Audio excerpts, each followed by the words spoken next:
घनदाट जंगलांमध्ये search operation करताना पोलिसांना मातीत काही पावलं उमटलेली दिसली, काही हालचाली दिसल्या।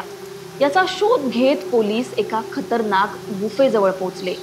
पुढे पोलिसांना जे दिसलं ते चकित करणारं होतं।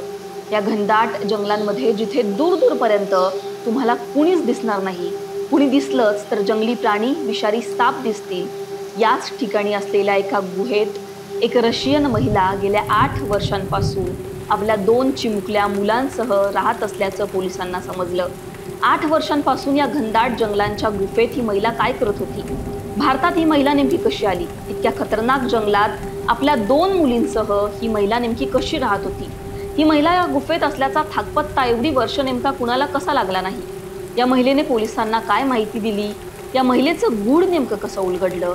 या सगळ्या प्रश्नांची उत्तरं या व्हिडिओच्या माध्यमातून जाणून घेण्याचा प्रयत्न करूयात। नमस्कार, मी पूजा, तुम्ही पाहताय लोकमत।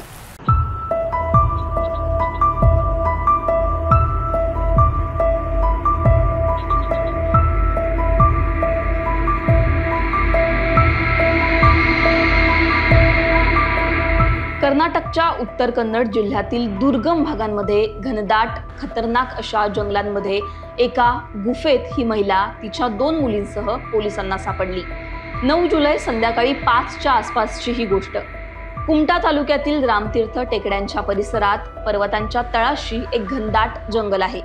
या दुर्गम भागात माणसांची ये-जा नसतेच, कारण तिथे तुम्ही गेलात तर जंगली जनावरं तुम्हाला घरी परत येऊच देणार नाहीत।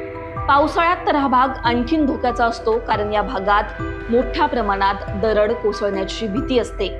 जुलै 2024 मध्ये या भागामध्ये दरड कोसळली होती, त्यामुळे पोलीस या घनदाट जंगलांमध्ये गस्त घालण्यासाठी गेले। यावेळी पोलिसांना काही हालचाली दिसल्या। मातीमध्ये पायांचे निशाण पोलिसांना दिसले। एक परदेशी मुलगी पळत जातानाही पोलिसांनी पाहिलं। याचाच वेध घेत जेव्हा पोलीस पुढे गेले तेव्हा त्यांना समोर दिसली एक गुफा। गुफेच्या बाहेर पोलिसांना काही कपडे वाळत घातलेले सुद्धा दिसले। यावरूनच गुफेत नक्की कुणीतरी राहत असणार असा संशय पोलिसांना आला। पोलीस पुढे गुफेत गेले तेव्हा त्यांना एक रशियन महिला आपल्या 2 मुलींसह तिथे राहत असल्याचं दिसलं। या गुफेलाच या रशियन महिलेने घर बनवलं होतं। सुरुवातीला या महिलेने कुठलीही ओळख दाखवण्यास नकार दिला। यानंतर महिला बाल कल्याण विभागातील एका महिलेला बोलवण्यात आलं। यानंतर या महिलेने सगळी हकीकत सांगण्यास सुरुवात केली। या महिलेचं नाव होतं नीना कुटीना, वय 40 वर्ष। या महिलेसोबत एक प्रेमा नावाची 6 वर्षांची मुलगी होती, तर एक आमा नावाची 4 वर्षांची मुलगी होती। एप्रिल 2017 मध्ये ही महिला बिझनेस व्हिसावर भारतात आली होती। सगळ्यात पहिल्यांदा ही महिला गोव्याला गेली, यानंतर ती कर्नाटकच्या जंगलामध्ये पोहोचली। व्हिसाची मुदत संपली तरी 8 वर्षांपासून ही महिला भारतातच राहत होती। जंगलात राहून मला ध्यानधारणा आणि देवाची पूजा करायची होती, म्हणून मी माझ्या 2 मुलींसह गोव्याहून इथे या जंगलामध्ये आले, असं या महिलेनं सांगितलं। अध्यात्माची ओढ वाटू लागल्याने या महिलेने जंगलातील गुफेलाच आपलं घर बनवलं आणि तिथेच तिचा सगळा वेळ पूजा ध्यानधारणेमध्ये घालवायला ती लागली। गुफेतून दुसरीकडे जाण्यास ही महिला सुरुवातीला तयारच नव्हती, पण या भागात विषारी साप आणि इतर श्वापदांचा वावर असल्याने हा परिसर राहण्यासाठी धोकादायक असल्याचं सांगून पोलिसांनी गुफेतून बाहेर पडण्यास या महिलेला तयार केलं। या महिलेसह तिच्या 2 मुलींना तात्पुरतं एका आश्रमात हलवण्यात आलेलं आहे। या महिलेला परत रशियात पाठवण्यासाठी निधी द्यावा लागू शकतो, असं कायदेशीर सल्लागारांनी सुद्धा सांगितलेलं आहे।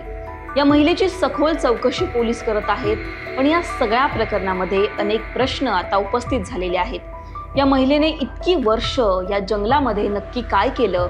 ती नेमकं खात काय होती? एवढी वर्ष ही महिला या घनदाट जंगलात आपल्या 2 मुलींसह राहिली, इतक्या आरामात राहिली तरी कुणाला कसं कळलं नाही? या महिलेचं कुटुंब नेमकं कसं आहे? या सगळ्यांचा शोध पोलीस घेत असले तरी सुद्धा अनेक प्रश्न यामध्ये उपस्थित होत आहेत।